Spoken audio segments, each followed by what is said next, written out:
Guys গত 50 বছর ধরে আমার বইয়ের শাশুড়ি এই যে আইফোন 16টা ইউজ করছে, তাই আর কি আজকে আমার বইয়ের শাশুড়িকে আমি গিফট করলাম আইফোন 17। চলো কেসটা তোমাদের শুরু থেকে বলি।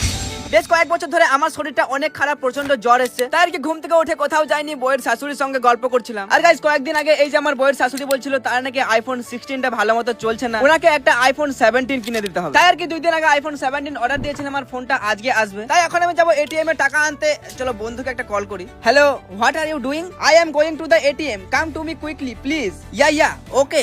তারপর আমার বান্ধবীর চাবিটাকে বের করে বান্ধবীকে স্টার্ট দিয়ে সঙ্গে আমার দুটো বন্ধুকেও নিয়ে নিলাম আর সোজা চলে গেলাম একটা এটিএম এ। হ্যাঁ গাইস, আমার বন্ধুগুলোকে এনেছি কারণ আমি এখন অনেকগুলো টাকা বের করবো যদি আমাকে কেউ কিডন্যাপ করে নেয় সেই ভয়ে। আর আমি তো বেশি টাকা বের করিনি, মানে ওই এটিএম এ যতগুলো ছিল ততগুলি বের করেছিলাম, 3-4 কোটি মতো।